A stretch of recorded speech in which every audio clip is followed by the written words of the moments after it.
Hi, and welcome back to the Interior Collective. I'm your host, Anastasia Casey, and I am so glad to have a returning guest with us today. Julia Miller is the founder and creative director of Yond Interiors, a full service residential design studio based in Minneapolis that serves clients across the country. Her work has been featured in Arc Digest, The Wall Street Journal, Ruse, Sunset, and more, and she has been recognized by House Beautiful's Next Wave and the Expert Top 40. Beyond Yond, Julia is the co founder of Brunel, a custom furniture shop rooted in craftsmanship, and the founder of the Studio Table, a mentoring program built around the real operations of a working design firm. When Julia came back to the show, we had planned to dig into the systems and processes side of her practice, but in the lead up to this conversation, she brought up something she felt was even more foundational. And honestly, I couldn't agree more.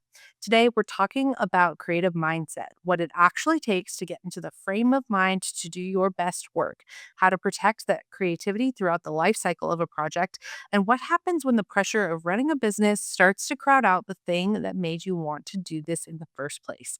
This one's a little different, a little more personal, and I think it's going to resonate deeply. If you are still the one holding your projects together, there is a better way. Materio is the project delivery system built specifically for interior designers. One connected workflow from concept to handoff to billing.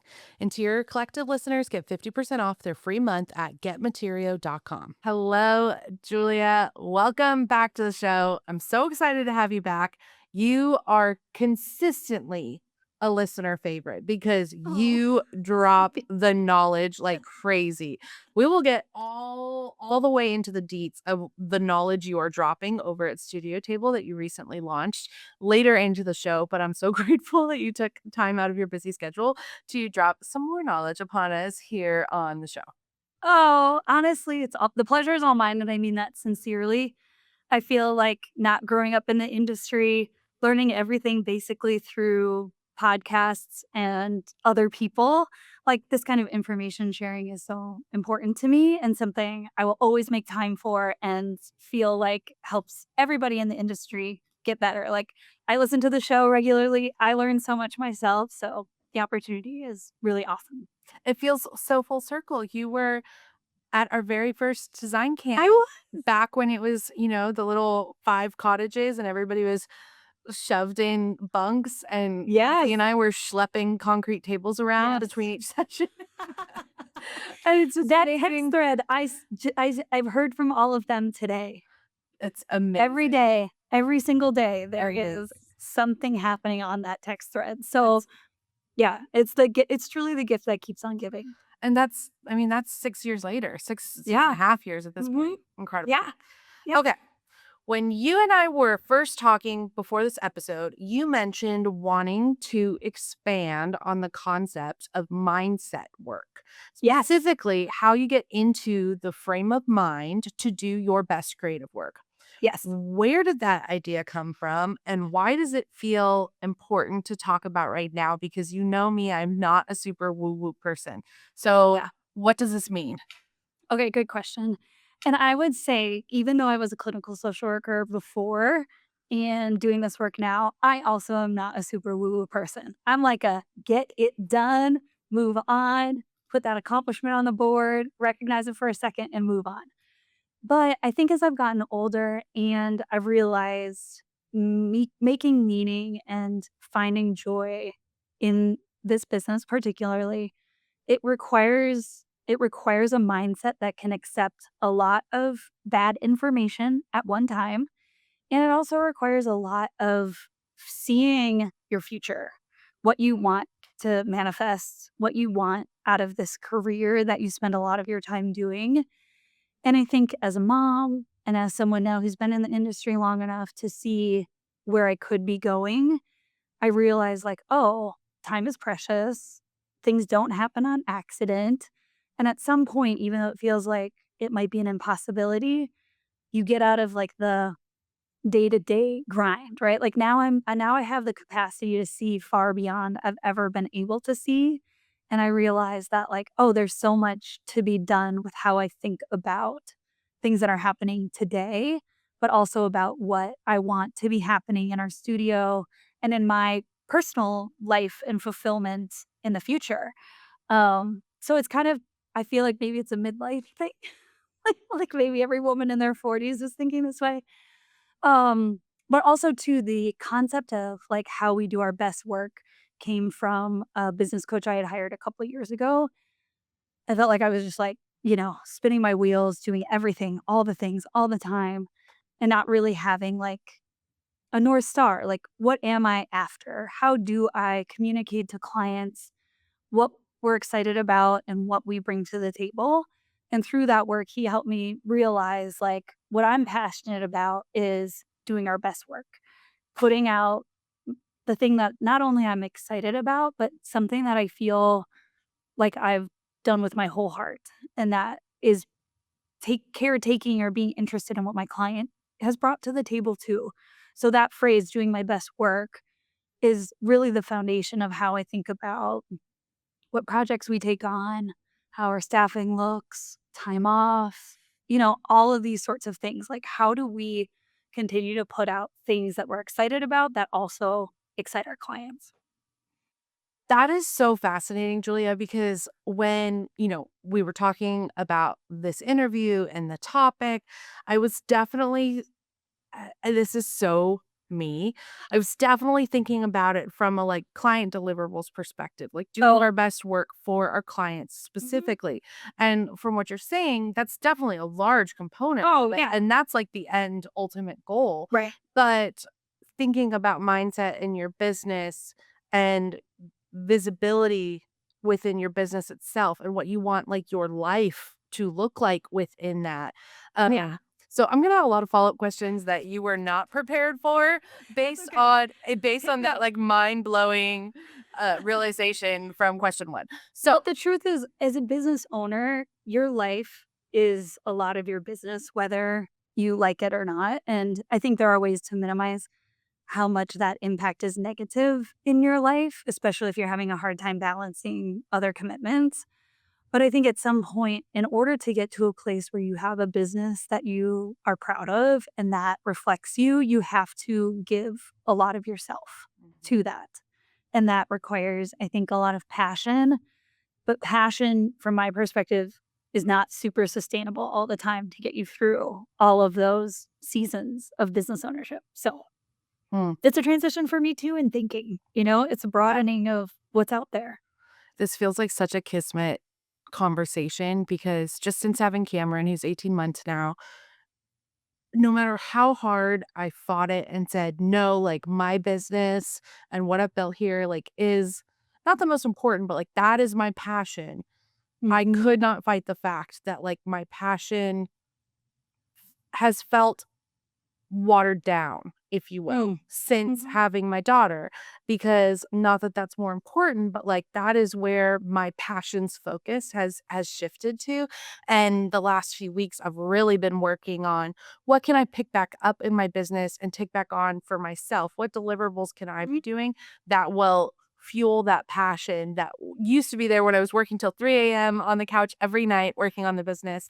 So yeah, I'm so glad we're having this conversation today. Me I'm too. Me heartily too. stoked. Okay, so how would you describe what like your best creative state Mhm. actually feels like? Is it an energy, a kind of focus, or a space of focus? Is it a physical feeling? And do you think it's something you can reliably access and call upon, or does it still Mhm. surprise you?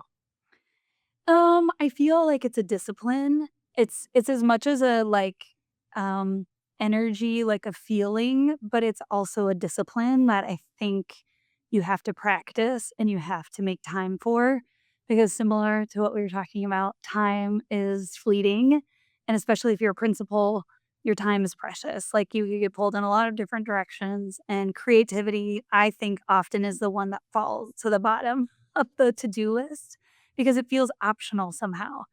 So I think for me, you know, the scene has to be set. Like, in order for me to feel like I can get in a flow state creatively, I have to have a certain amount of my to-do list done, right? Like, I have to have carved out time for this where I know that this is exactly what I'm doing and this is the only thing I'm doing.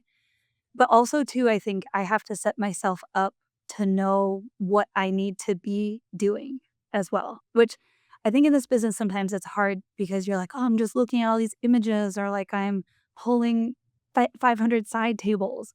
And so I think part of it is also a laser focus on what you're creating so specifically. Like, what is the vibe? What is the end ethos? What have you sold to your client? All of those sorts of things, but also what do you need to accomplish during this time for it to have been a productive session? But for me, honestly, it looks like wearing these headphones, listening to a sports podcast or listening to a sports game I've seen before. That's just like background noise or like something completely unrelated that, is another part of my life that I enjoy but isn't related to this. So it's like still a tuning out of everything else to focus. But yeah, it's definitely an energy, but in order for me to feel that, like I can take that energy, I need to have scheduled myself to a place to enjoy it. Sports podcasts are gonna get such a bump this week after hearing your interview. They're gonna be like, "Oh shit, I should have been listening to sports this whole time."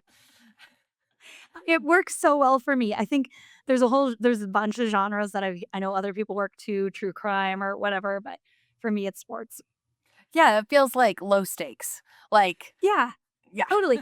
And also too, I love sports because I feel like people who are in sports are equally as passionate and as dedicated to what they're doing as we're doing, so it feels so respectable. Like, it feels like I know not like I'm an athlete, but, like, I know that someone has to work so hard to be at this position in their career, and so it feels, like, symbiotic in that way too. Also, I love sports gossip, so that helps. As something you were mentioning that I think is so important to really have our listeners dial in on is the concept of in your creative time, truly defining what that goal of that creative time Yes. is and setting those parameters. I personally feel like when you have a box to work within, that's actually when the greatest creativity comes. When Yep. when you have limitless options, that's when from a productivity standpoint, things slow down, but also from the actual output of the art. There are infinite options, and sometimes having those parameters can really help get you further in your end result. Oh, totally, because you have to put yourself in such a specific place to think about a project, I think. Like, anybody can find beautiful tile, but the work that we do is storytelling. It's connecting things to a person or a place that requires you to kind of get in that state of mind. And in order to do that, you have to have parameters around, not only what you need to create, but also like how to get there. Like for me, it's very clear, like, okay, I can look at images, but after a while, images don't help me anymore. Like I need to get back to my client and back to their property and all that kind of stuff. But I completely agree.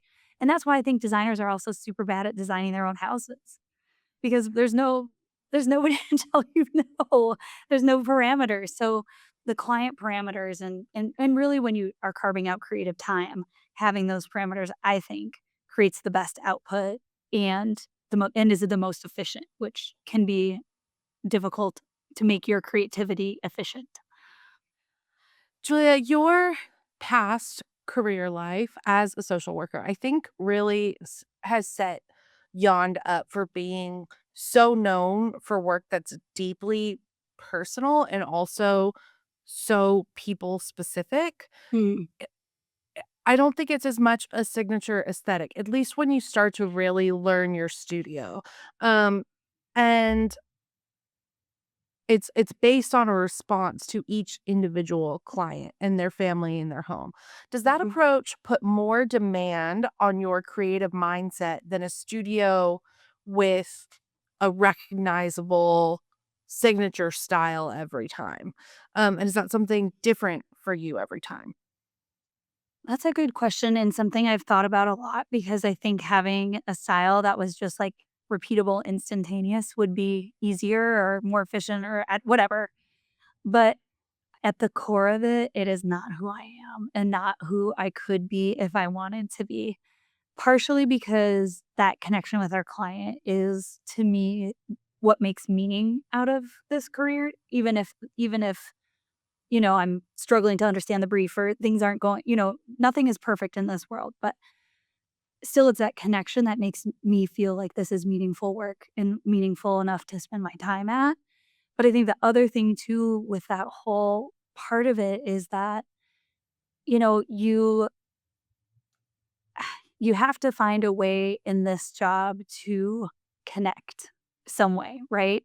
And if I was just putting out the same type of work over and over again, that wouldn't, first of all, probably connect with every client, but also I think it wouldn't connect with my team who is constantly wanting something exciting and different. So I have a culture here of staff who don't want to repeat anything either. Like we don't want to do the same even cabinetry profile that we've done before. So I think too part of it is this symbiotic relationship I have with my team where it's like keeping them creatively alive is a huge part of it, and being able to insert their specific ideas that are different than mine into a project in a way that feels seamless and natural, is also part of that conversation. Whereas if we had just an aesthetic that was just mine, that wouldn't also feel super honorable to the team that I have that creates all of this work either. Um, so yeah, and also too, like, I love new things. Like, my personality is like yes to everything. I was joking with a friend and she's like, "It's like you have 72 jobs, you know? Like, you don't have 5 jobs, you have like 70 where you're like, I'll try this or I'll dabble with this." And so part of that is also what keeps me energized. Like, one of my values is I like new things. Like, I like new projects, I like new experiences. I like newness is something I seek and want. And so it makes sense for me and my personality that I would get bored quickly with a rinse and repeat sort of aesthetic. Mhm. Good. Before we get into this next set of questions, can you update us on the studio? How many people are on the team these Mhm. days? I know you have a beautiful physical space in Minneapolis now. But just kind of like how you have everybody broken down. Do you have design teams? How your seniors, juniors, if those exist, are broken up? Okay, great question because I love my team. I'm looking at them right now across the glass doors. So our studio is set up in like, I'm on every project still. So I go to all of the big meetings. I review all of the work. I collaborate, add to the body of work that we're creating for every client. So I attend all meetings and am still very much in the creative zone of every project. But below me are lead designers. So we have Sarah, Samantha, and Emily. And each of them then lead and follow a project through its entire life cycle. So it's me and a lead designer on the entirety of the project. One of the things that I feel like has been super great for me in developing Yond and into something that works is having feedback from my team when we have been at a growth point about, do we want to hire a project manager? Do we want to try that model? Do we want to hire an assistant designer? Do we want to hire, another, do we want to have teams of two? How do we want to do all of this? And I think the feedback has been, it works really well for me and the designers to be on a project in terms of workload. But where we recently found ourselves was there's just a lot of stuff that falls to that bottom that is, drawing elevations or like, bedding or details or, things like that, where it just ends up taking a lot of time to find the right perfect thing. And so we hired Elena recently, who's more in that assistant role. So she supports the designers on all of our projects, wherever she's needed, she kind of plugs and plays. And so every Monday we kind of go to her and say, okay, she's got a little spreadsheet of her time and what she's doing and when her deliverables are so we don't overwhelm her. And then kind of use her strategically on all projects for additional support when, especially in the design phase. But she makes spec books, she does errands, she, does all of that kind of stuff as well. And then below that, not necessarily below, I hate like that hierarchy, but is Tina. And Tina does all of our purchasing and install coordination. So she is not a designer. She does not want to be a designer. She is a spreadsheet person. But one of the best parts about Tina that I feel like is a quality every single person who's hiring for a procurement person should look for is someone who values and appreciates what someone else has created. So Tina's job is not only to purchase everything she's just clicking buttons, but her job really is also to protect our work as well. So when something comes damaged, she obviously fixes that, but also too, like if it's an issue where something was done wrong, she's like just as ferocious as we are about this is not acceptable.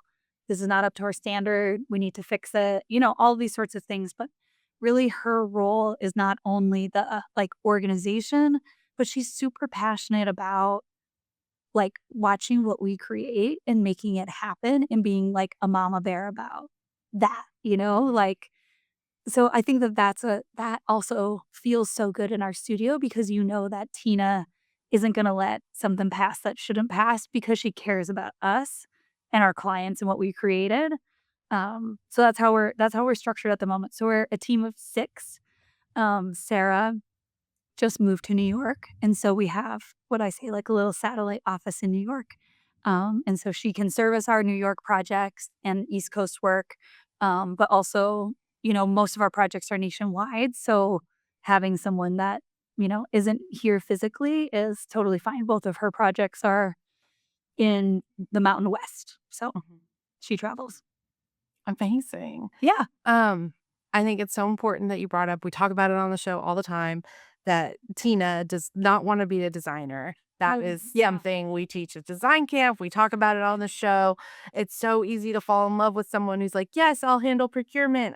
I'll do anything." And then, 6 months, 12 months down the road, you're moving them over to a designer role, and then you are re-looking for that spreadsheets person. So, Yeah. I think that that is so fascinating. Um just to hear in practice, but also that they kind of work as quality control as well, so that Yeah. they are very integrated in the design process, and really at the end result.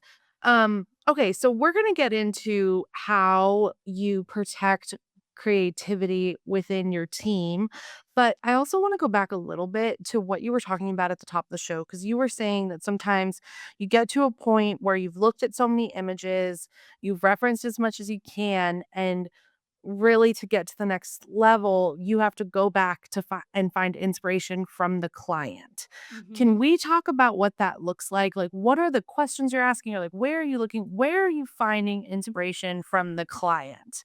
That's a good question. I think personally that starts at the beginning, Mhm. right? So, of course, we can all generate questions and questionnaires and all that kind of stuff. And I don't do that personally. I don't send a questionnaire out ahead of time, which I know is a little controversial. Um, but that's because I want the relationship with my client for them to tell me to my face and for me to hear it, what they like and don't like, and also to understand why. What is the driving force here? So a great example is Sarah and I had a presentation with a client this morning, and they'll share images with you, like, and it's very clear what their aesthetic is and what their goal is, but it didn't really have what they were sharing with us had no nuance. There was nothing about it to me that was special or unique or really, that interesting to some degree. And so Sarah and I took a lot of time before this presentation to develop a presentation where it felt like they could see enough of themselves, but also for them to see that we saw them enough to try this other idea. And part of that is this idea of trust building, right? So creating an atmosphere in your presentations. And we do a robust design concept, which is the first presentation that we do, which is like establishing the aesthetic arc of a project. So it's layouts, but it's also getting the client ready to see and hear things they haven't thought of before. And I've talked about this on a lot of podcasts, and to me is the crucial point at which you get permission and build trust with your client to do things that they didn't see coming. And for them to trust that you understand why and what that is. So a perfect example is on our first page, this was a design concept presentation this morning. On our first page, and it was our first presentation with them. We've had layout meetings with the architect and done all that kind of stuff, but this is our first true me and Sarah showing them our heart of this project. And the first page had some stone ideas. They were historically thinking they wanted soapstone or something really quiet, and we're like, no, we're gonna do something cooler. So we put a couple of images of stone, and immediately our client is like, I don't like those. And we're like, okay, we knew that, and it's a conversation where it's like, I know you're gonna say that. And let's pause this because there's a couple pages later on, like your bar, which I know is super important to you, your powder room.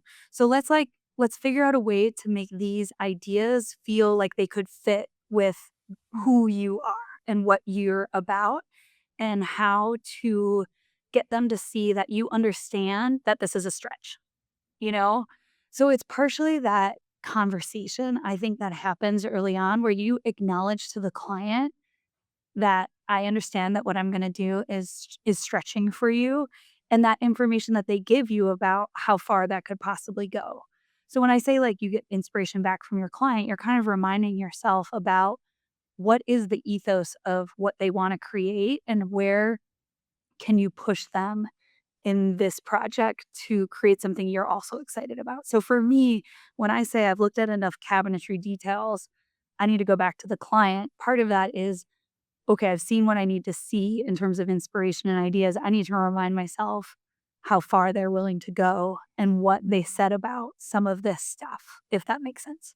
But I think part of that is that relationship that you've built earlier on in the process, where you know that they know that you're trying stuff out and you're seeing what they like and what they don't like. If you've been running your firm for a few years now, you've probably got a system in place. And I do use that term loosely. It's going to be a mix of apps, some spreadsheets, maybe a project management tool that was close but never quite right. And you are still the one holding it all together. But here's the thing, most tools were not built for the way interior designers actually deliver projects. Materio was. Concept to handoff, approvals to procurement to billing, with QuickBooks Sync built right in, one connected workflow. Interior Collective listeners get 50% off their first month at getmaterio.com. Free for 14 days, no credit card required. That's Materio, getmaterio.com. So you're having this meeting, you're speaking in person, you're understanding the whys, and in person allows you to much better understand the whys behind someone's answer. And again, that's your social worker coming out. But it can be done, a lot of our meetings are also done via Zoom now too. So Yes, sorry. Yeah, but like face to face, it's a yeah, conversation, totally. not a Face to questionnaire. face. Yeah, exactly. How do you document that meeting so that when you are working or your lead designer is working on that project later and you are having to go back to what the client said, Mhm. for someone who does have the practice of there's a questionnaire, plus there, I mean, I assume most people have conversations as Yeah, well.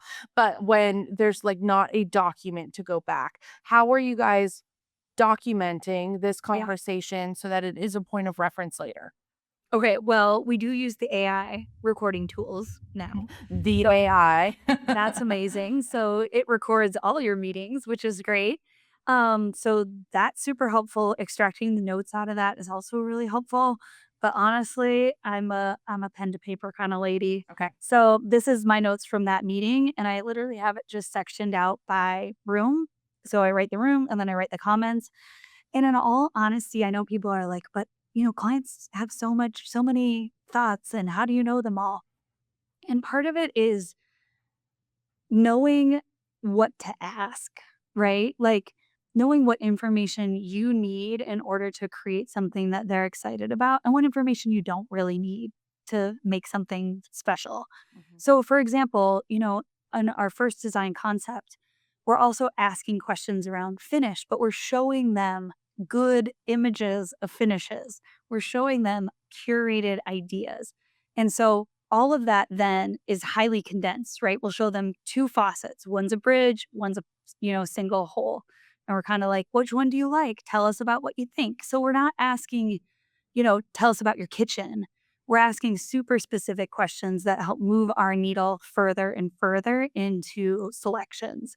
So recording that information is, we do it pen to paper in our meetings. Me and our lead designer also take notes. We use the AI recording, but also too, we leave the door open for our clients. So I don't have like a way to give feedback either, like a standardized way. We've thought about it, but the truth of the matter is every client is different, and I want them to give me feedback how they want to give me feedback. So some people want to schedule a meeting. They want to review the presentation. They want to tell you things that they couldn't tell you in the meeting because they're not communicative that way. And that's fine with me. Some people literally annotate our whole presentation. They'll send stars, they'll write notes. Some people will make a Google Doc. So I always say, I want this to be easy for you. My job here is to take this information, and all of our clients are exceptionally busy people and they have big jobs or big families. And I want this to be fun and easy for them. And so some clients are like, oh, we do a date night. And, we every Friday we have a date night and we do these things. And so a Google Doc works great for them. And some people are like, I told you everything I need to tell you in the meeting. Go figure it out, you know? So I want to always be as flexible as we can with our clients around how their lives work and what works within their lives. So yeah, it's just a lot of active listening.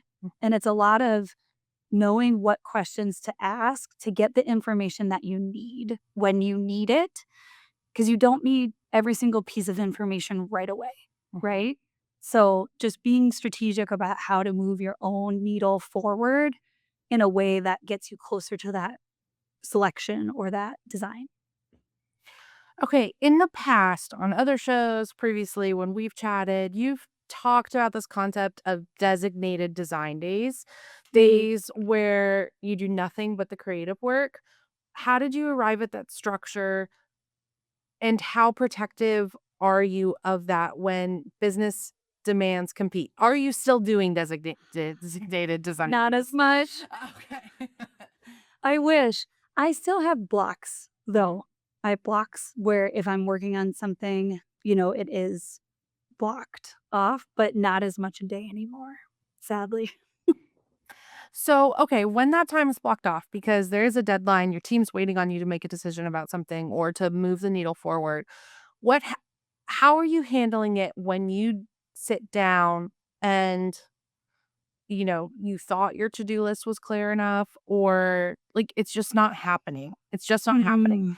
How do you handle that? Do you push through, step away, or is there something specific that you put into practice to help reset? That's a good question because going back to our earlier discussion, I truly believe that every client deserves our best work. And if I'm in a position where I'm not able to do that, I owe it to my client who has trusted and invested in me and my team to get in a position to think about them and to make this the best I can make it. So part of it, yeah, is a reprioritization of things, especially if there's a deadline, like client deliverables comes first in a lot of ways. Other things can wait. But it's also to this, you know, it's also comes in the structure of how you cadence your meetings so that you aren't under the gun all the time, right? So giving yourself enough time and leeway to get what you need done. So scheduling meetings, I cannot tell you, giving yourself looking at your runway and realizing, okay, I've got all these other things happening. I know that I need 4 weeks until I can deliver this next thing. Really helps. Or, we've been setting meetings ahead of time with clients. Like, okay, at this meeting we're going to tackle this, then we're going to do this, and this first 6 meetings are scheduled. But I think also stepping away from your email and your phone and just putting them down is essential because at the, there will always be stuff to do, and you have to be willing to say your client deserves your full attention. I truly believe that creativity is a muscle and it needs constant training and conditioning. Creativity is a practice. It is, I think, common in society for people to say, "Oh, they're a creative person, like, they're creative all the time," or, like, it's just when creativity strikes, and it as someone whose livelihood and whole team's livelihood depends on creativity, I have learned that it is something that takes practice, and it's a Mhm. rigorous practice. Mhm. What steps, whether that's exercises, specific books, inspiration, a lot of people say travel, are you putting in place to maintain creative practice so you can recall it as necessary for a project? And I do have to say, if you are just listening to this episode, make sure to look it up on YouTube just so you can see the incredible book collection Julia has behind her right now. It's Totally. like such a cool girl thing. Everybody's going to be like the Tokyo toilet. I'm like immediately add to cart. Yeah, totally. It's worth Immediately. it. It's worth it.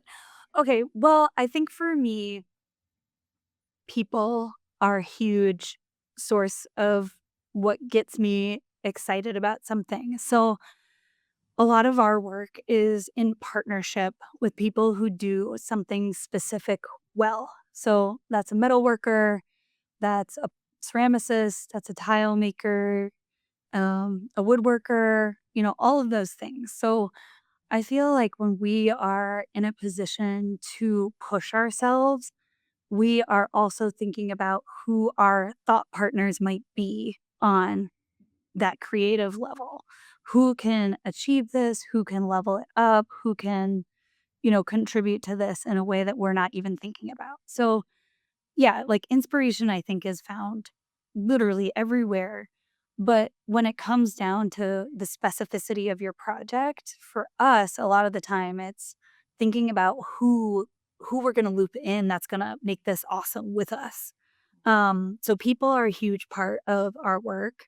Um, and respecting other people's creativity is a huge part of our work. So um, that's a source constantly.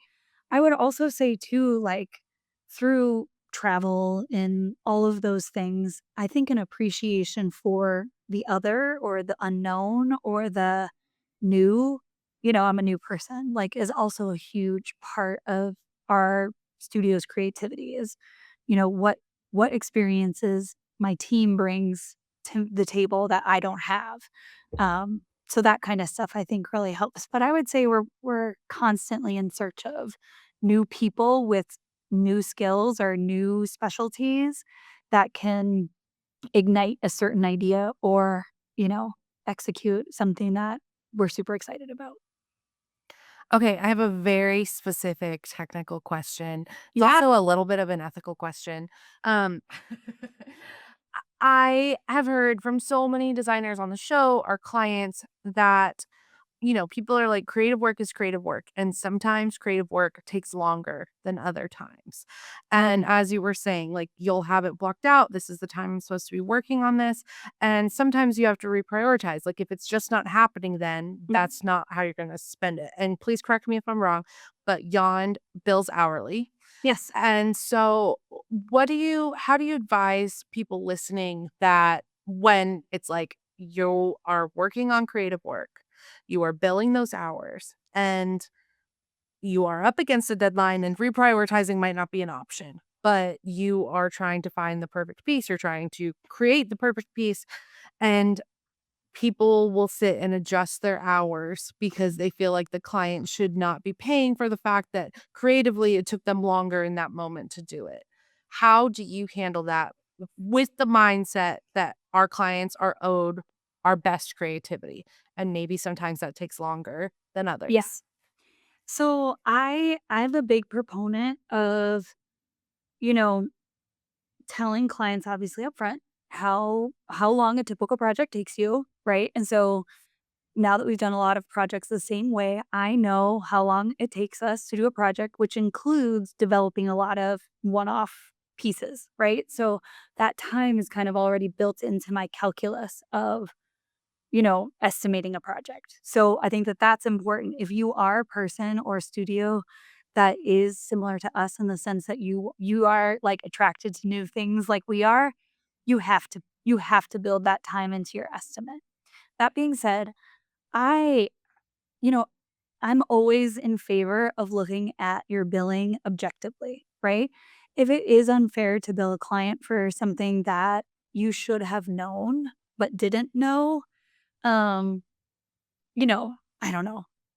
I can't think of an example, but if I feel like, oh, the client shouldn't pay for this thing that I had to figure out, I won't bill them for that because I don't feel like they should pay for my time to have learned that particular skill because I should have known that or something like that. But at the end of the day, yeah, I mean, time billing is a reflection of the time you spend on the project. And you have to be fair to your client and truthful about how long things take.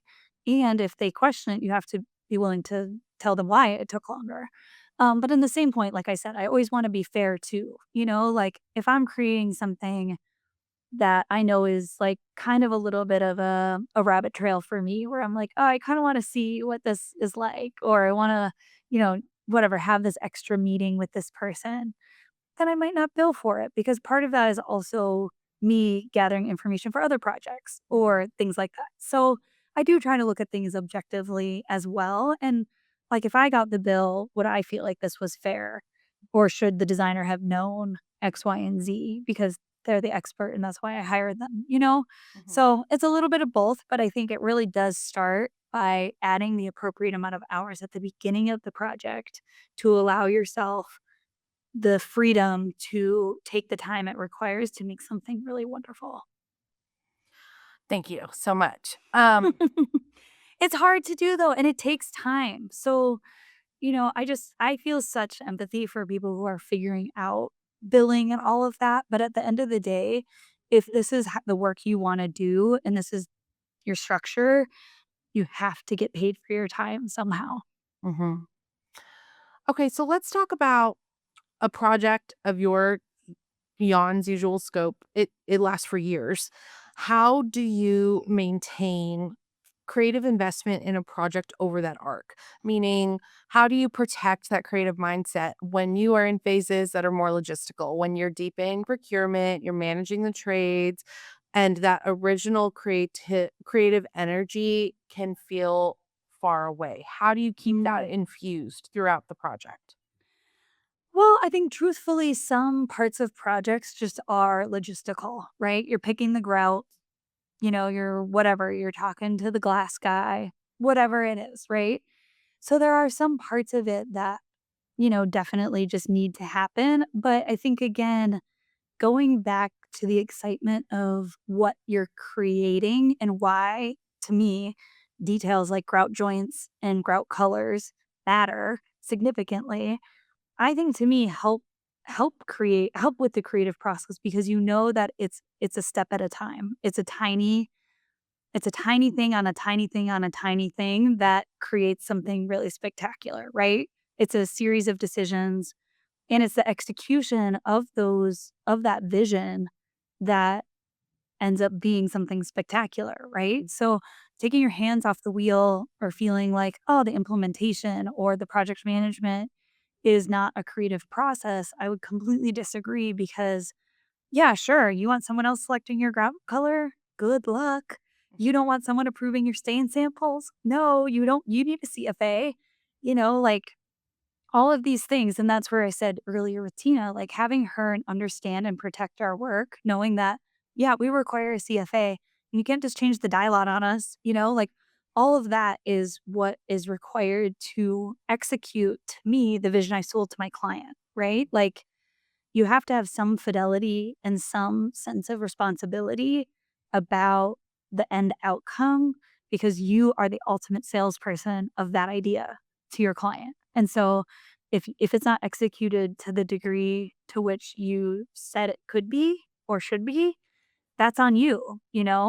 So I think that even though it's not like thinking of a brand new thing, I think when you are in a world where the details matter, you have to put the same amount of energy and care that you do when you're selecting the fabric for the sofa or the wallpaper something that's more fun or interesting, you know? But, um, yeah, yeah, I think it's just a matter of being committed to the entirety of the project. Yeah, it's definitely a mindset to just Mhm. remember that those details are gonna get you over the finish line. Yeah, and those are the differentiating details. So Mm. I feel like it never I never believed this idea that people would come to us because we do different things well, and that is exactly what's happening. So we have just today received an inquiry for what would be a dream project for us from a landscape architect that I worked with on a different project who went into our house and said, I can see that this is not normal. But this is that there's so many things in here that are unusually good and different. And he's like, this is great. This is refreshing. I haven't talked to him for like a year and a half. But he's like, I have a client who wants that level of individuality and uniqueness. And you're the only person I can think of who can do this. So I think that if that is what you want, similar to what we talked about with manifestation, and, I believe manifestation is more a visualization and an everyday action towards that bigger goal. But it's also about sticking to your guns when it feels like you could sell out and do something else, you know?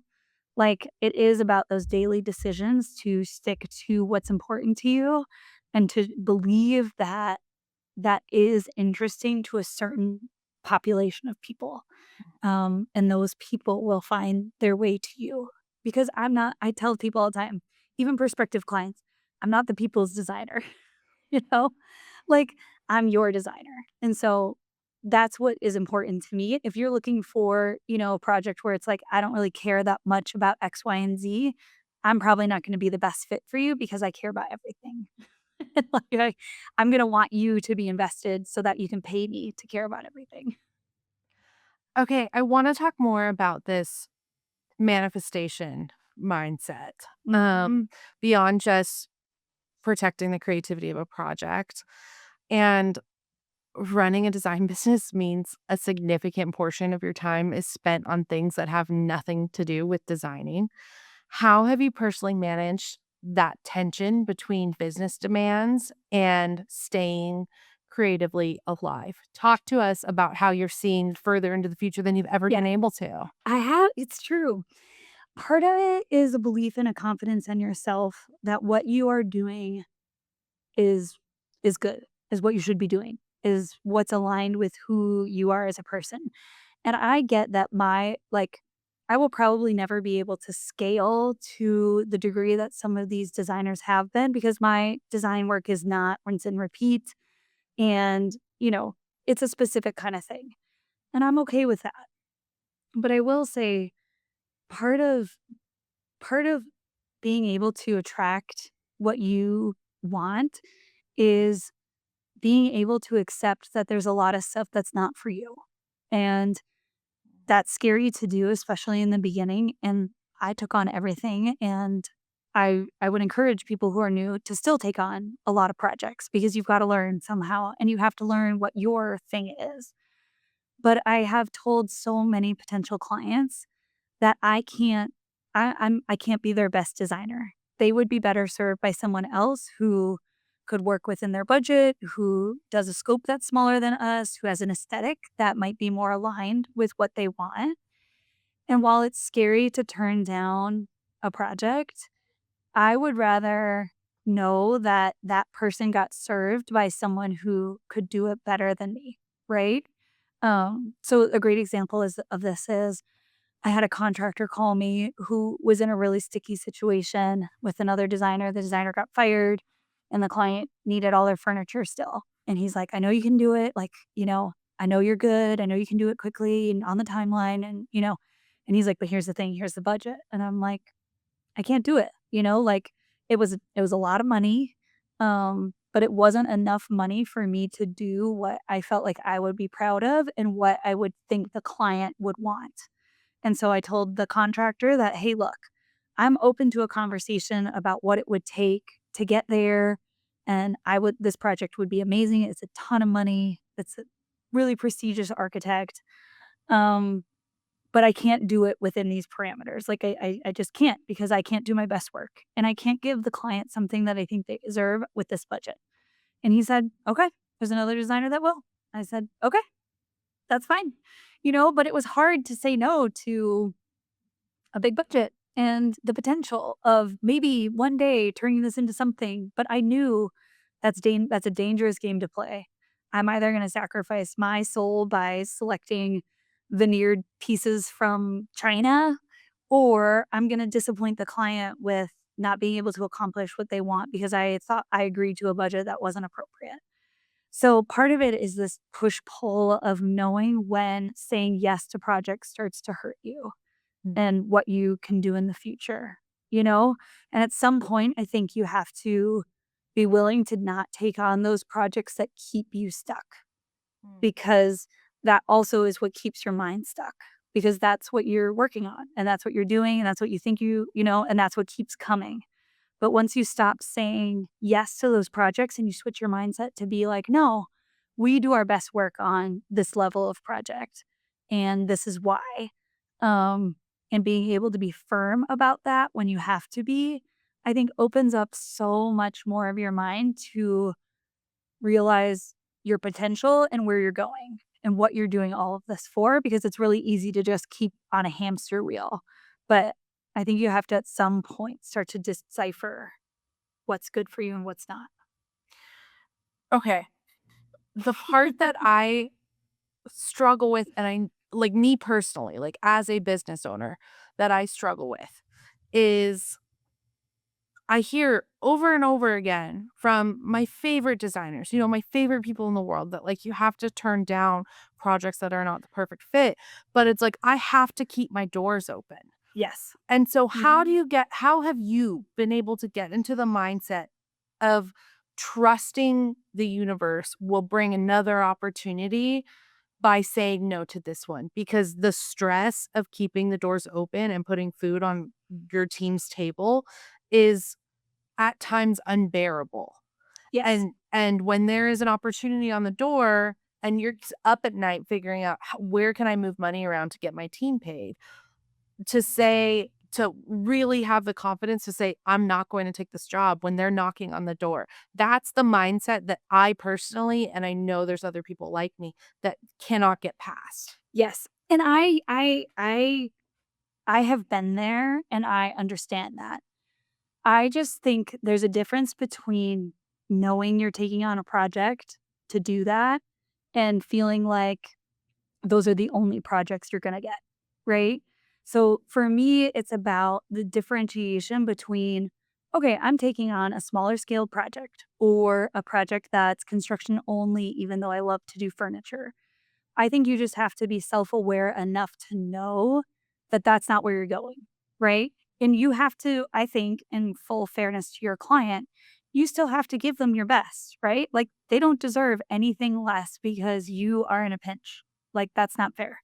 So I think for me, it's this differentiation between over here, I have a grand vision for where we're going and what we want to do. And I put that out in social media. I put that out to contractors and friends and architects and networking opportunities. And, I'm doing all of this list of things over here that are my goal and what I want to be doing. And sometimes you're right. Over here, you're also like, okay, I'm gonna make this project awesome because I took it and I'm gonna milk it for what I can, So it's a it's a it's a both and always with business, I think. Both taking on stuff that makes a business run and fills your time, but also having a vision for what your business is that maybe isn't this, right? So I think it's a both and situation. And I think that as the principal, you need to be able to have enough self-awareness to know what you're doing and why you're doing it and to, not stay stuck mentally in smaller projects or, believing that's all you're ever going to get or, a defeatist sort of mentality, right? And that's where I think the exercise over here that I do of, mindfulness and visualizations and believing that I can get these other projects is so important because that's what keeps you moving forward, I think. But I was talking to a builder, and the phrase he used was, "Well, sometimes you gotta get on your bike. Sometimes you gotta get on your bike, and you need to ride around the neighborhood, and you need to drum up some stuff," you know? Mhm. And that's everybody's riding their bike sometimes, right? We're all drumming up things, but I also think too, like, you can't let go of these things that will bring you forward. Like, you can't let go of networking. You can't let go of hosting that party. You can't let go of sending the card, right? Because those are the things. Like this landscape architect, I haven't worked with him in a year and a half, and we worked very peripherally on a project together. Um, but, like, you can't let go. He emailed me, 6 months ago about an exterior light fixture. He was like, "I'm stuck on this. Can you help me find one?"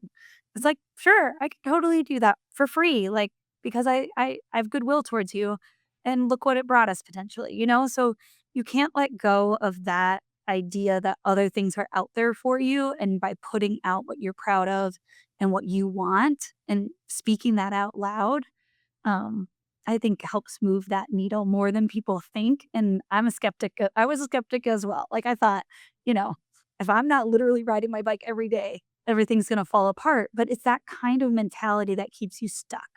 Hmm. How do you translate protecting creative space, protecting the brand's manifestation amongst your team? I Mhm. have a clear understanding of how Julia's managing it, but and you mentioned that your team likes new too. They are excited by new opportunities and not repeating the same cabinet profiles. How have you built that culture? That's a good question. I think for me, it's about valuing everything they bring to the table truly and honestly, right?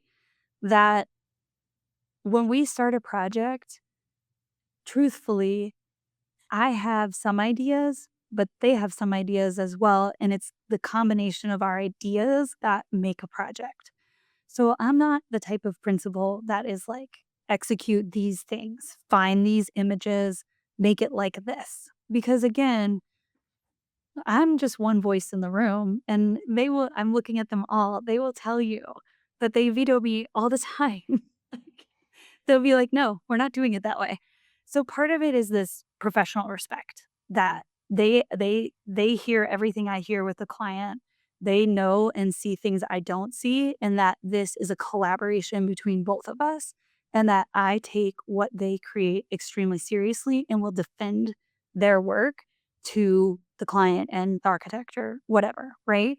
So part of it is this trust and safety in our office where you can have a healthy disagreement about something and it's just fun or it's like inconsequential, right? Like I'm I'm technically at the top, but I'm very much more at the bottom, if that makes sense. Mhm, I feel like my goal is to create a space where people can freely explore themselves and explore things that they feel are interesting and, unique and specific.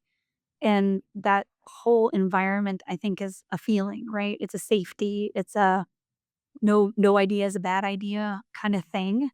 And it's practicing that, like receiving feedback myself that my idea maybe isn't great or unworkable or another idea is better.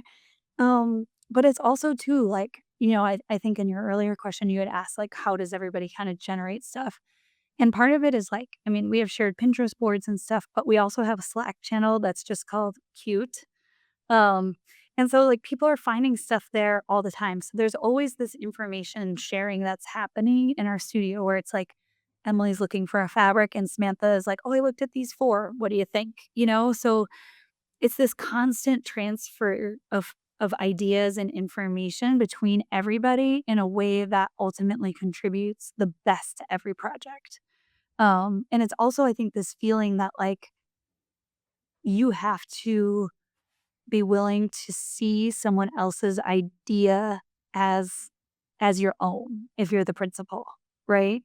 That if you're going to present this to your client, that you have to believe in this yourself. So you have to get there somehow, right? mhm. Um, but yeah, part of that I think is a lot of culture building. It's a lot of how our studio works. And I think what makes us special is the fact that we are a team of people that are all very different, but all respect and love and care for each other in a way that creates honesty and transparency when we need to discuss knob size or the height of a chandelier off a table or a tile pattern, you know? Like, we have one client right now, she's super crazy, she's amazing, she wants all the things, and, like, Emily is the perfect fit for her because Emily will show her all of the cool, crazy, wacky things, you know? And so it's like this pairing too that happens when you're the principal between how a client thinks and what your who your designers are, so that that goodness of fit is also there from the beginning. Logistically speaking, when you are a principal who's still very involved in the design, with your lead designers on Mhm. projects, how much runway do you ask for from your team for you to review things or for you to get to work on it as well? Like, let's say, okay, we're recording on it. What is today? Thursday. Let's say you guys have a presentation next Wednesday. How far in advance are you asking your team to have things for you to look at so that you have creative space to contribute to that presentation? Yeah. So what we do is we create the presentation right away. So we section it out, we create the pages of the presentation, what needs to get on each page and like what needs to happen, right? So like what we actually have to deliver. And that is usually created by the designer. And then Elena on our team also will kind of get in on like, okay, what pages could need to get filled out, what's easy for her to do, that kind of stuff. But honestly, it's I take it as my responsibility to tell my lead designers what I need and where I wanna contribute and what I think is important and what I have time for. And so honestly, it's more about for us making sure that there's sufficient time for the designer to create than it is almost for me, if that makes sense. Mhm. Because I don't want them to be rushed either. But I would say we typically review a presentation a week to 2 weeks if we're lucky beforehand Mhm. and tweak and change things.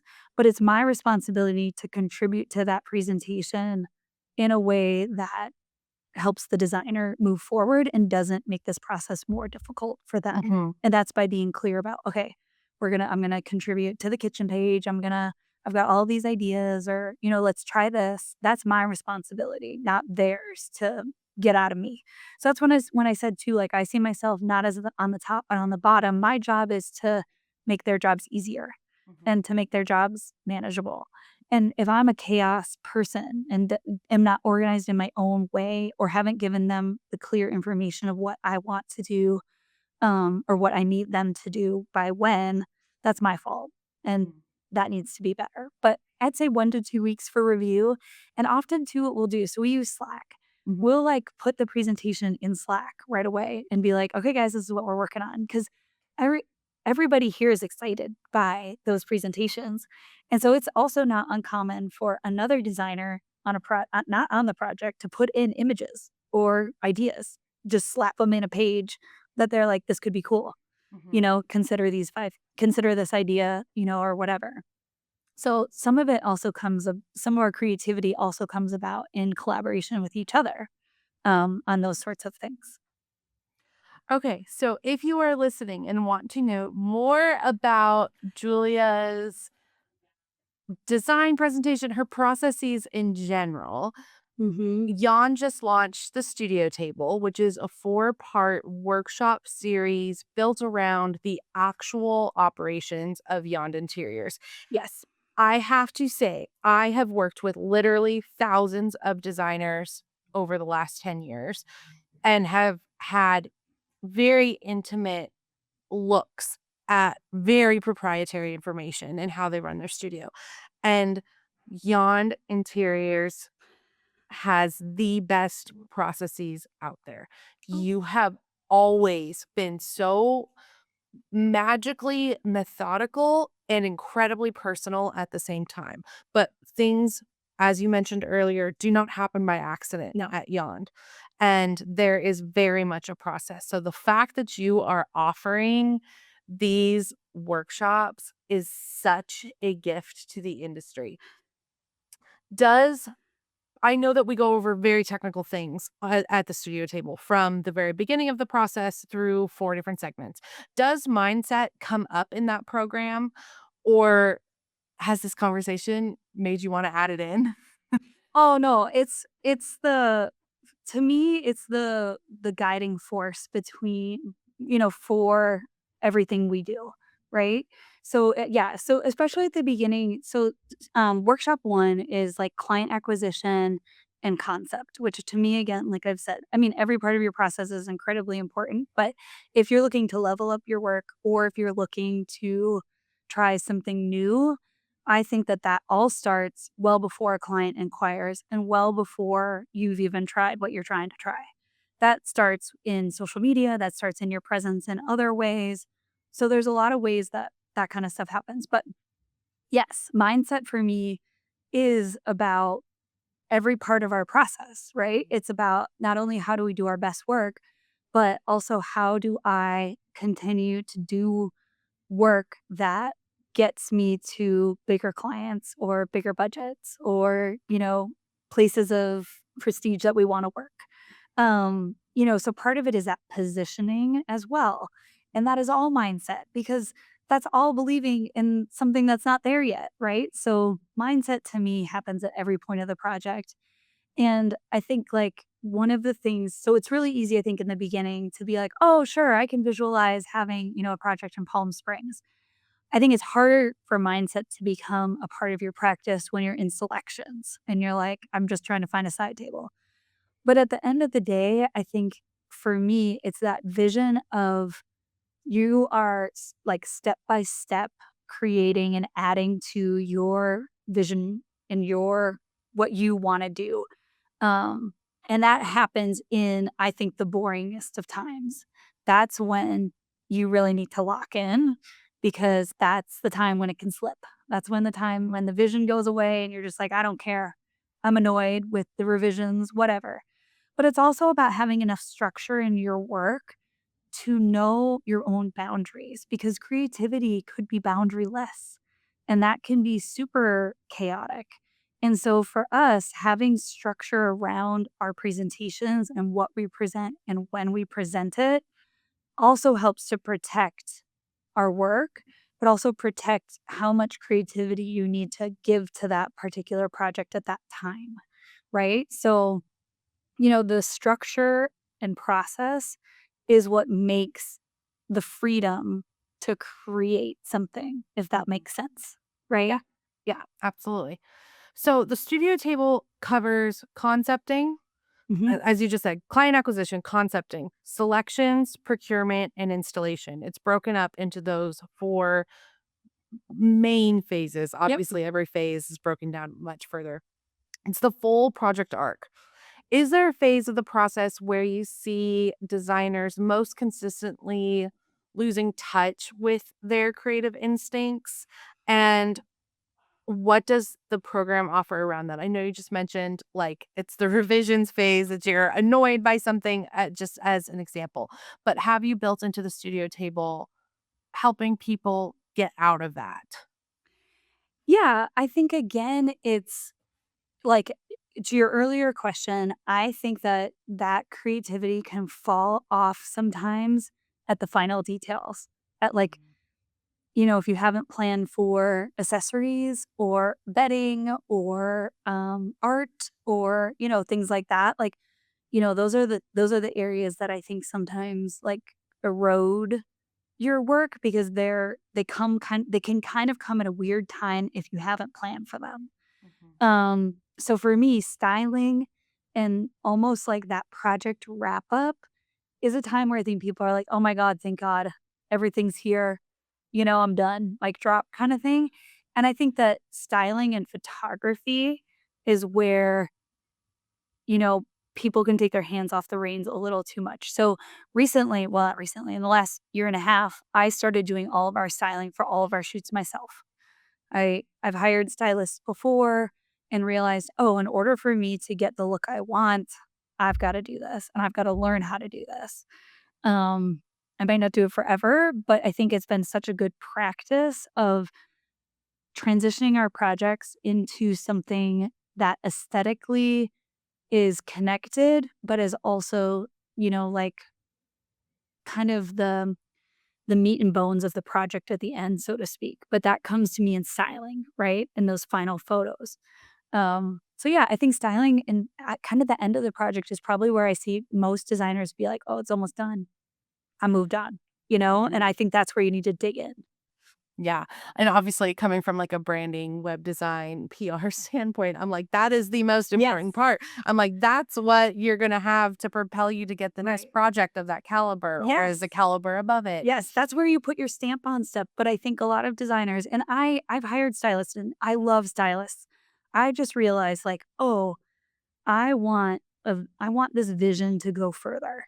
And part of that is in the sourcing of the objects and the sourcing of the feel and florals. We do all our florals ourselves too.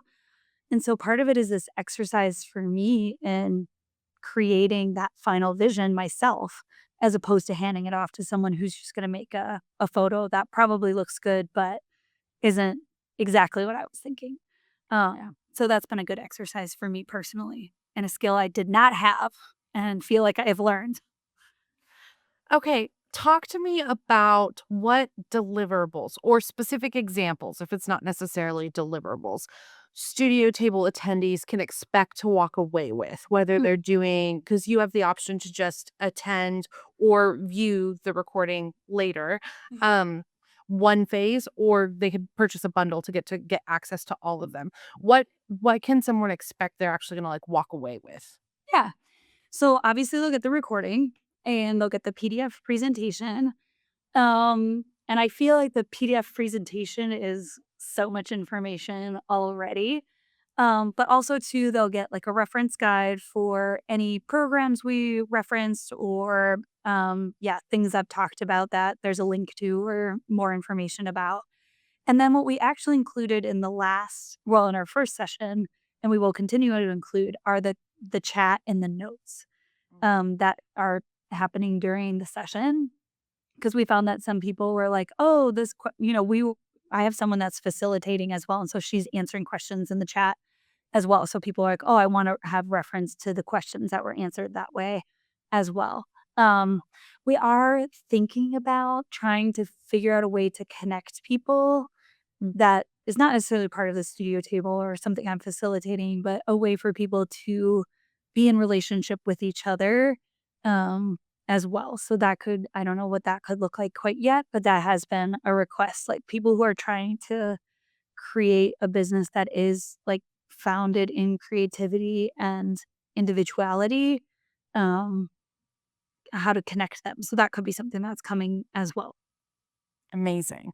Okay, so that's, your most recent of launches and the next one, well, part 2, the second workshop is coming out late June. Mhm. This episode is dropping mid-July, so if you wanna experience it live, you can sign up for the 3rd and 4th part or get the previous recordings as well. But before we wrap, I wanna take a moment to talk about something we actually had the privilege of being a part of with the new Brunel website. And for anyone who doesn't know, Brunel is Julia's custom furniture shop, which she has a business partner on. And our team at Quinn just completed the full update to the website.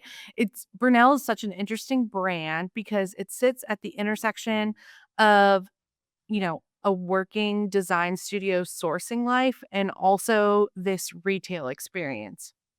What was the original vision for Brunel when you first co-founded it?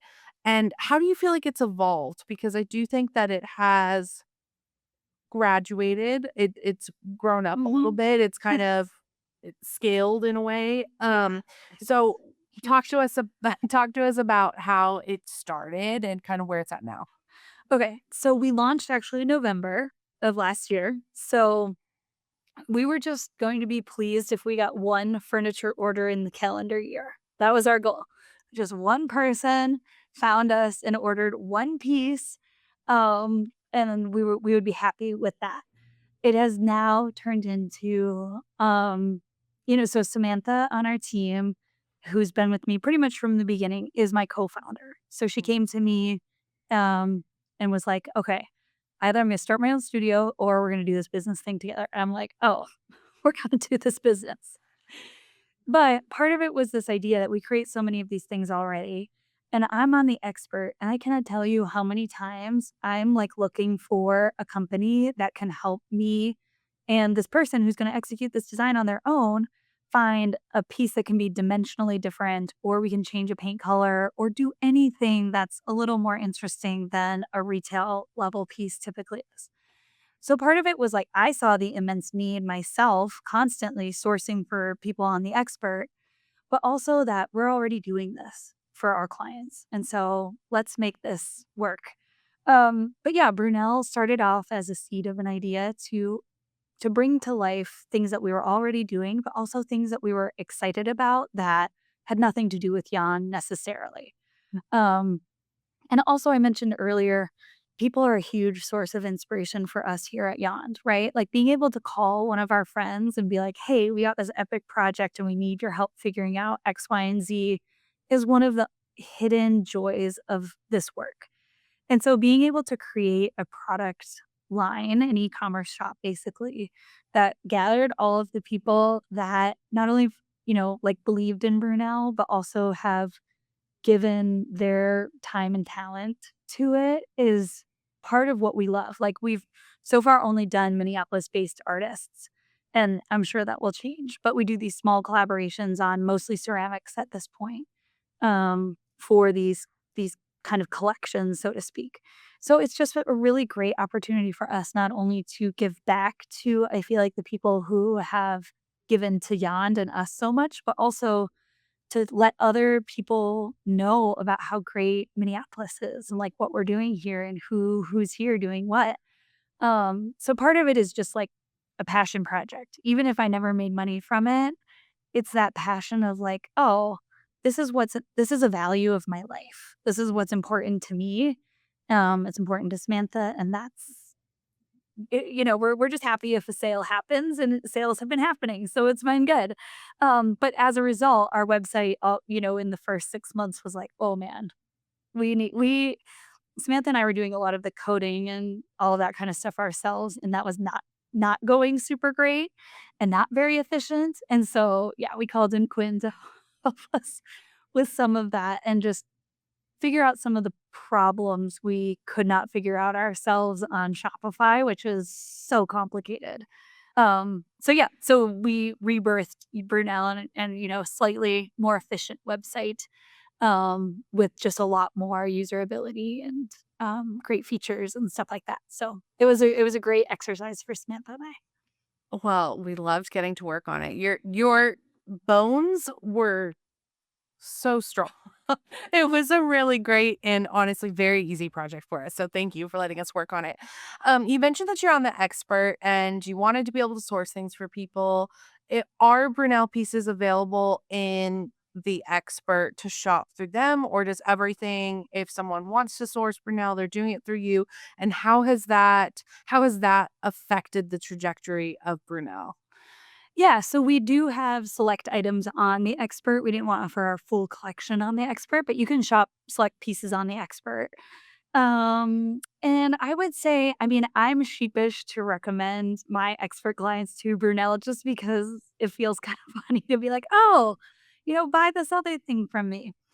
But it's more, yeah. So I will do it if it's the right piece and the right thing. But it's more about just creating an opportunity for what I call design minded people who are never going to hire a designer because they want to do it themselves or they don't have the money to do it and all at once.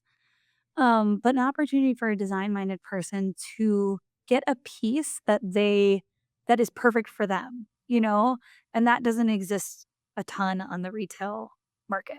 So, yeah, so I would say Brunel and the expert and even our own sourcing just has really, like, seamlessly gone together, but we're very clear to separate church and state that, like, you don't source only Brunel items, and Brunel really is its own entity. And if the piece is perfect or if a client really wants a Brunel piece, which a lot of our clients actually are very sweet and they request Brunel pieces, um, we'll do it. But again, similar to our ethos at Yond, we give our best work. And if a Brunel piece is not the best thing, you don't get one.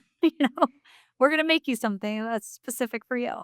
But yeah, it's been great to have those two things go back and forth between each other.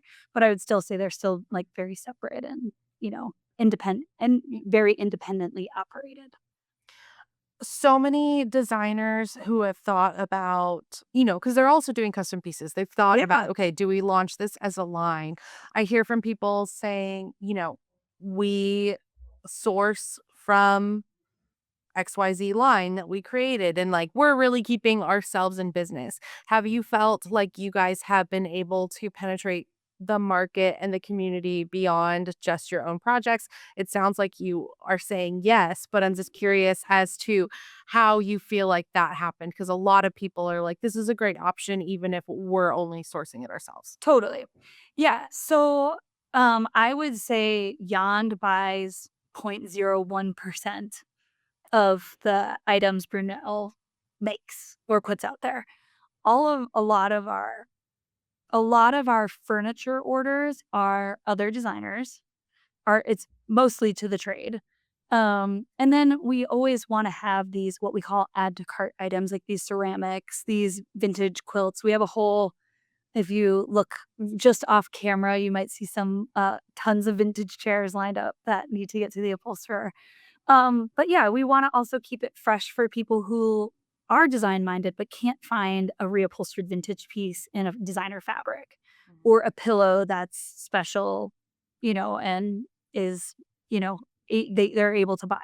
So we always wanna have these items like mirrors and things like that or lamps that anybody can just buy, but our bread and butter really is the trade. And I think that that has come because Yond, while we tell people and advertise for it. Really, I don't think I've told the Yond audience, at least on Instagram in a while, that Brunel exists. I mean, I have it on our little header, but really it's word of mouth. And honestly, Pinterest ads have been huge for us. So yeah, it's pretty crazy. But yeah, mostly to the trade and then just, repeat clients who are like, oh, okay, I bought this. It went well. I'm gonna try this other thing for this other project. Yeah, and the best part about Brunel to me as a designer is you can change dimensions. We have laminate finishes, we have paint finishes, we have wood finishes. Um, if you want something super specific in a super specific fabric, we can do that. We can make that for you. We can get it done. So there's endless amounts of options with Brunel where even if you source a piece over and over again, it could look totally different because you've changed the color or the finish on it. And, that to us also is something that, we felt like we didn't have in the market ourselves. Okay, one sort of off topic question, but I think you know this about me. But if I did not live in Austin, I would live in Minneapolis Yeah. because Minneapolis is my design mecca. Like the best designers in the country, I feel like, are in Minneapolis. And obviously, that's like a very personal, Yeah, objective totally. opinion, but it's the right But it's opinion. the right opinion. It's the right opinion. What do you feel is contributing to that design culture and that level of work that I feel just pushes the boundaries beyond coastal, the not coastal design, but design coming out of the coasts. And even Chicago or, Dallas, Houston. I just feel like Minneapolis, St. Paul design is the coolest stuff out there. Why do you think that is? That's so Besides the funny. fact that you're there. Yeah, well, I think part of it is like Minnesotans, I think, are very typically reserved, really thoughtful people. And I think in order to really connect with a Minnesotan, similar to what I've been talking about, is you have to be able to tell them why it's important and why they should spend their money on it. So I wonder if part of it is just, we've gone through this rigorous exercise with our Minnesota clients of, letting educating and providing information. And, part of it too is like Minnesotans are typically more reserved in their aesthetic. And so it requires a lot of extra education and effort to get a Minnesotan to like try it to do something super special and different. So I think that's part of it is like, oh, okay, you have to work hard to like educate and show people why it's cool. But I think the other part is this is a small community of people, but everybody, I mean, and I can't stress this enough, is in it together. You know, like some of my best friends, Ann McDonald, Melissa Oho from an Oho Interiors, like, I just got a voice text from Ann yesterday that was like, "Hey, I have all these questions. What's up?" And to me, it's that idea that like we're not really in competition with each other either. Like we're in support of each other, and this community is small enough that you do know everybody, and reputation really matters. And so I think for me, it's also like when you don't feel threatened by people who are doing awesome things, it frees you up to be yourself. It frees you up to do what you're best at. And I think that that is what creates good work is the freedom to be yourself and to show your individuality. And I personally think that that comes more from the culture of kindness and sharing information and being friendly and showing up for people when you need to show up for friends, you know? So I think that that's a lot of it, at least for me, is the support and like, knowing that if a client doesn't choose me and they choose Anne, that that was the right choice for that client and for Anne, like that's a match made then, So yeah, Well, I think that's part of it. I think of all mindsets that we've talked about today, I kind of feel like that's the most important one. Yeah. Um, is just that there's enough work for everybody and people will end up where they're supposed to be with the right clients. When you allow yourself to be discerning enough to Yes. welcome that. Mhm. Okay, Julia, what are you currently manifesting for Yond that you're allowed to talk to us about? Okay. Well, I want an international client. Okay. Okay. I want an international client. I don't have one yet. So I'm going to just put it out there that we want to go somewhere cool. So we're mobile. But other things that are happening in the studio that are super exciting. I have a couple of product collaborations on the Yon side that I can't talk about quite yet, which is really annoying. But they'll be available, to purchase at the retail level, that kind of stuff. So that's really exciting. Brunel is working on some super fun collaborations. We Christopher Merchant is a ceramicist who I think a lot of people know. He just moved to Minneapolis.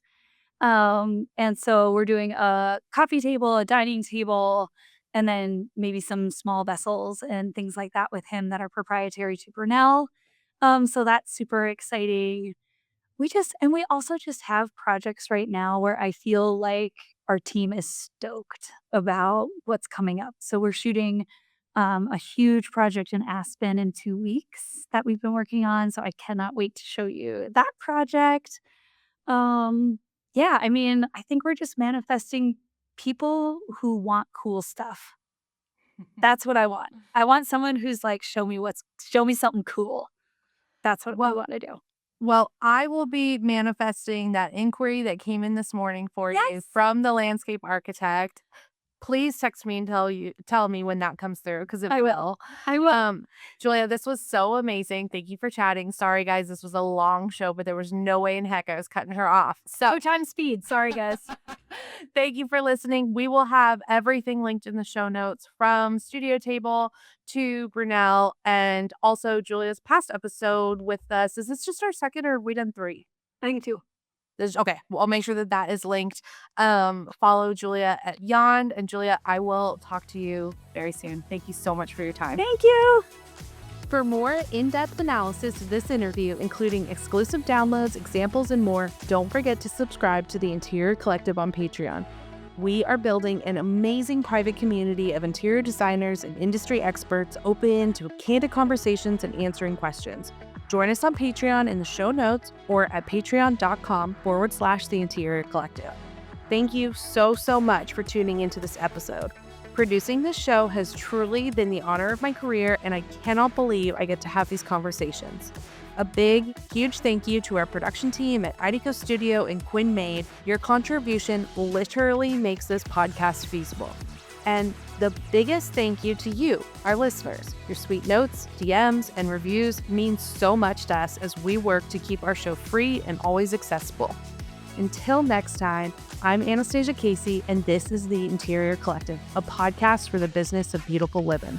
And a very special thanks to our presenting sponsor this season, Materio, the project delivery system built specifically for interior designers. Visit materio.co to get started.